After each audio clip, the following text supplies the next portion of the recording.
Bienvenidos, everyone, and welcome back to another THG TV review. I'm joined by the handsome King of the North. Hey! And in this video, we're talking about Disney Plus's mini-series, Ms. Marvel. Let's get into it. So Ms. Marvel is a mini-series because it's only got 6 episodes long, which came to us as a surprise. Yeah, I did not think it was only going to be 6 episodes. It actually had us looking at the show a bit more critically because 6 hours total means 3 Marvel movies. And we all know that Marvel likes to produce movie quality shows on Disney Plus. Yeah, since the launch of Disney Plus, they released about 6 live-action Marvel TV shows. So in terms of like Marvel production, we've seen really great ones and we've seen some okay ones. Yeah, some okay ones.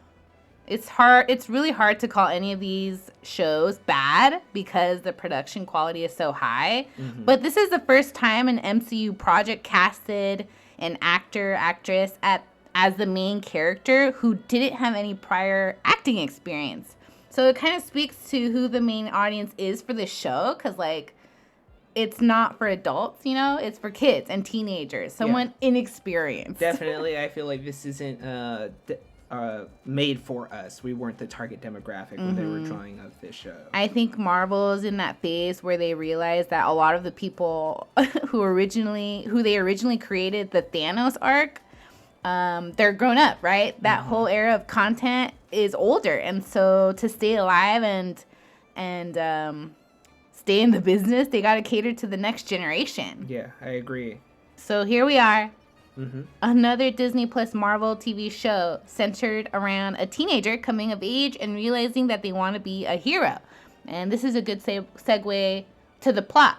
And from IMDb for Ms. Marvel, the plot reads, Kamala is a superhero fan with an imagination, particularly when it comes to Captain Marvel. Kamala feels like she doesn't fit in school and sometimes even at home. That is until she gets superpowers like the heroes she looked up to. What a lucky kid. It's definitely an origin story that's, I think, a pretty simple story. Yeah. I think it kind of is unfortunate for the show because we've seen other origin stories before. Yeah, very similar to this too. Yeah, and I feel maybe done a little better. I just feel the coming of age story, the actual being a teenager portion of it, maybe because we're completely out of that scene by now, that it wasn't hitting what I thought it would be. Right, and it wasn't just the story that kind of wasn't hitting right. I felt like the writing and some of the production factors too didn't really hit home. But again, it's definitely a coming of age theme. Yeah. And there's a tiny bit of family drama to it too, along with the origin story. So the show definitely centered around Kamala Khan growing up as a high school kid. In the beginning, she was super into her shell. And by the end of it, we saw that she wasn't afraid to get out there anymore and just walk above the city. Literally, yeah. Yeah. So she had the ability and opportunities to really discover who she was and play around with her relationships too. Iman Vellani did really well for what she was given as the actress of Kamala Khan. You can tell through the screen that she was really enjoying playing Kamala. I mean, that's what they were selling us from the start, right? That Iman was such a huge fan and a natural Kamala Khan. Yeah. So as a person, I feel like she was really bubbly, and it came definitely translated on screen, especially with her friends. Like you were saying, the chemistry among the family and like the group of friends, they felt really nice.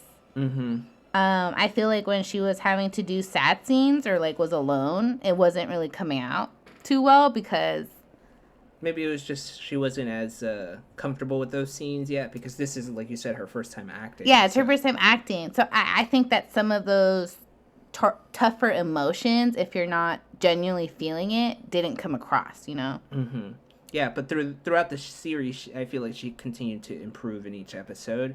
Yes. Definitely by the last episode, I really enjoyed while she was on screen, and like the powerful moments that, like you said, when she's working with someone, she bounces off really well. She'll definitely grow as the character, and as an actress, I mean, we know we'll see her more. We'll know we'll see her in a movie, so that's kind of cool. The rest of the cast was really good too. I really appreciated the family dynamic. We keep going back to that, but it's because it was done really well. Normally in a Disney Plus show, the production finds their footing in the third episode. Yeah, typically that's been the average third or fourth episode. Yeah, but we didn't really feel that here with Miss Marvel. Honestly, like, in the fourth episode, we both looked at each other and were like, is this it? It took them until the fifth episode, in our opinion, to really step up that production quality. Yeah. The intensity of the show, the emotions of it all. Like, it took them a long time. Considering this is a mini series, I felt like a lot of it had to do with the writing. That's my opinion, at least. Yeah. The writer's job was to take the comic books, the original source, and adapt it for the screen, right? But from the beginning, it kind of felt off because they had changed, like, almost the essence of Kamala Khan by changing her powers. Yeah, I agree. So we had already felt off of it, and I feel like the sequences of events didn't really match up or pay off that well, and then they were done so fast. Yeah, like you said, the 6 episodes really kind of made everything feel so much more frantic in the beginning because they had to set up so much. Yeah, it was done so fast, and I think that didn't give us enough time to really understand, like, the impact of certain objects, like the bracelet, for example, and didn't really give us the background information we needed to care for these people. Yeah. And for what was going on with Kamala and that bracelet. So, yeah. The one thing that I did kind of notice right away was the editing for this show, and the After Effects and things of that nature. Like, it really felt like it was made for, like, the younger generation right off the bat. It was, like, TikTok type of, like, 15 seconds and we're moving, and there's always flash and things. And, like, in the beginning of the whole series, she's making a video for YouTube, fucking breaking the fourth wall here. that last episode, they also basically showed a montage of everyone's fucking reels and TikToks on their phones. So it definitely was created and portrayed with them in mind and those platforms in mind. So yeah, there was a lot of, like, flashy edits, like you're saying, fast cuts, especially in those first few fight scenes, and then some really nice and quirky animation in the background. Yeah, I think they did a really fun way of having text from a phone show up on the screen. Yeah. So they wouldn't just show you the regular, like, bubbles in the air. The text bubbles. Yeah, they did a really good job of blending that in. But it did go away. It did, yes, it did. And I think we talked about it a little bit before this, and it was... well, what I was thinking was it was because Kamala was more focused towards the end of the series. Yeah. Because in the beginning of the show, they really make a point to say that she's always in the stars. She's not really paying attention to anything because she's in her own brain and she's always doodling and always thinking of something fantastical. So, like, you can say that the representations of the bubbles in the background and all this extra stuff happening is what she's, like, how she sees the world and, like, how things are going on. And then towards the end of it, now that she's Miss Marvel, she has to hone that all back in and focus. Her feet's got to stay on the ground. Her feet's got to stay on the ground. I almost want to argue, though, that because the directors changed every other episode, that maybe the next director didn't kind of carry that over. Yeah. Because the second and third episode had the same director, where we still saw those effects. But then the fourth and fifth episodes, they were done by a different director. And I felt like by then they had completely gone away. Yeah, that's true. But what did carry over across all the episodes was the music. The music was awesome. Yeah, I think the music was probably one of the highlights for me. It really allowed you to get, like, a different taste of, like, how genres are spun in different places of the earth. Like, you heard some Pakistani rap, and that was really cool. One last production aspect that I think we both can agree on is the CGI. Yes. It was not great. No, it was not. I felt like you said that you immediately noticed it. I did immediately notice it as soon as she got her powers. Of course, I was excited thinking that she was going to extend her arm like in the comic books where she has her elasticity powers. Yeah. But you get a little tease of that, but I just didn't like the visual of like the coloring of her hand and like, what she can do and all that stuff. It just looked like it wasn't really there, and that's the point of CGI. So you want to make sure it's there. Yeah, and even during, like, fight scenes, you know, most Marvel shows or movies, they'll finish off those fight scenes so they look really great, After Effects, right? The backgrounds too, everything behind the scenes are usually finished off with effects. But sometimes there are instances where like the areas felt like fuzzy. Yeah. They weren't very clear, and so it felt like they just didn't finish. I don't know.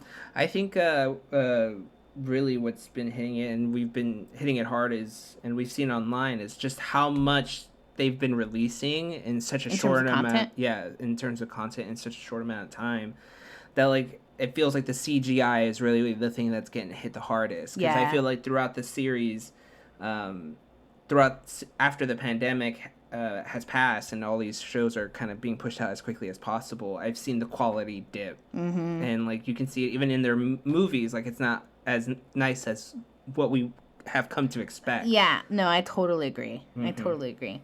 So we can move on to our least favorite moments. So since we're kind of on that low right now, why don't we just keep it going? Let's keep the vibe down.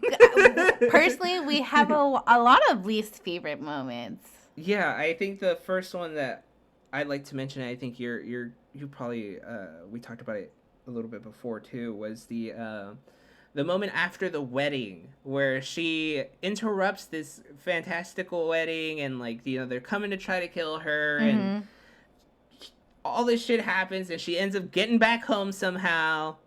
Didn't get arrested, didn't get caught, no consequences, barely didn't get grounded, nothing. She walks in and then they ask her, "Can you tell us what happened?" And she just says, "No, I can't." And then just walks to her room. That was really unbelievable. Yeah, again, we've come from families that were like that, like very strict. Yeah. And so it was very interesting to see, like, oh, that's not what would have happened, dude. You would have been, like, sitting in the corner begging for apologies. That scene ends with Kamala getting the phone call from her grandma, I believe. Yeah. And we're both like, are they really gonna go? Yeah. After what you've just pulled, like, can you go downstairs and be like, yo, grandma just called me. We have to go on this trip that costs thousands of dollars. And then the next fucking thing we see is that they're on the flight.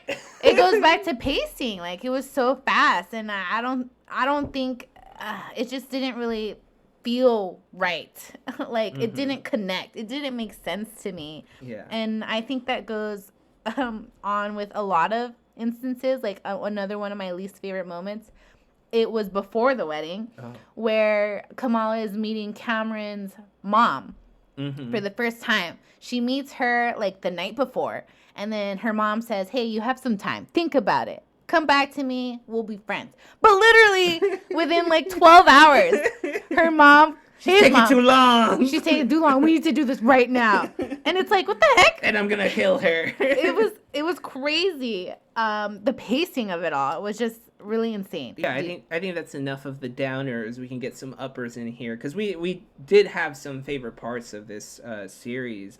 And I would say mine was actually episode 6, the beginning, and you really get to see the emotional conclusion payoff with the family. Yeah. And they finally find out that okay, Kamala has superpowers, how cool, like, and they are supportive and they help her, and like of course like this family would, like, they've been shown to be like that, like they're strict but it's because they're loving. And so with her having superpowers, it was very nice to see that they would contribute and help her, and of course always worry for her, but they weren't like shunning her or anything. However I loved that moment where she finally was back in her living room and she tells her family, like, I'm Starlight or whatever she said, right? They're still working on the name at that point. and they tried to pretend that they didn't know, but they all knew. I loved that, like, because it goes back to, again, being a genuine family. Like, you do support your daughter, your sister, and in whatever they do. So that was one of my favorite moments. I really liked the moment where they were at the high school doing their Home Alone stuff, throwing softballs, like wearing the same hoodie, doing this whole cool plan that actually paid off. Like, Kamala was actually in it, and she was doing all this design on the fucking chalkboard. Yeah. That whole scene was great. Yeah, I had a good time. It was quirky. It was fun. Great dynamics between the characters. That worked off really well.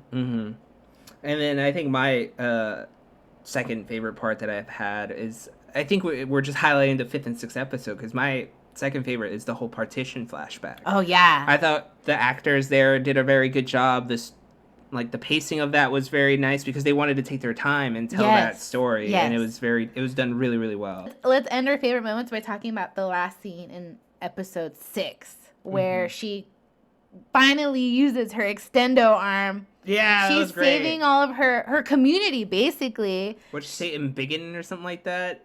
That's what she said before they got all big. Yeah, and she saved Cameron too. Yeah. So there was some really good There's some moments. good moments, and there were some portions of it that we just were not really vibing with. Yeah. And it really, at least for us, it took a while for it to find its footing. Yes. To where we're like, oh, okay, the payoff's okay, but it's not the best. I wouldn't even put this show on our top half of Marvel shows, you know? Like we said, there's it's really hard to say that these are bad, because they do a very good job. It's kind of, in a sense, being as nitpicky as possible, because we've seen everything Marvel. Yes, we have not skipped one thing. We've seen A++ Marvel content. We've seen it, and so it's hard to not expect that anymore. Yeah, especially when they're so big on, we have a formula, and it's like, okay, well, the formula, if you're so confident in it, should be spitting out quality every single time. So in the end, what are you rating Miss Marvel? I would give it a 5.5. I think talking a little bit about the show more with you has made me realize, okay, I've liked a little bit more than what I actually did. But for the first 4 episodes, we would constantly end the episode and be like, wow, this is not living up to what I thought was going to be. And Miss Marvel was one of my most anticipated Marvel shows that they announced, besides Ironheart. Those 2 are the ones that I've been really looking forward to. So it really pains me to give it the 5.5. But to me, from my, I guess, overhyped expectation. Yeah, that's fair. It's a 5.5. I'm right there with you. Like 5.5, 6. I wouldn't recommend it. So unfortunately, this is one of our reviews that ended on a lower note, because we are rating it pretty low, 5.5. 5.5 to 6. So if you watched Miss Marvel, let us know what you thought about it, because honestly, some of the reviews out there are very contradicting. Like the Rotten Tomatoes, I believe, has it as a high 90%, while IMDb's got it at like a 6, maybe a 5 rating. So it's on 2 different spectrums. Let us know in the comments what you thought about it. Thank you for listening and sticking around with us. Thanks for getting to the end of this video. If you liked it, give us a thumbs up, subscribe, and share with your buds. Let us know if you want to see more, if you want to hear more from us, and let us know what we should review next. See you around. Peace.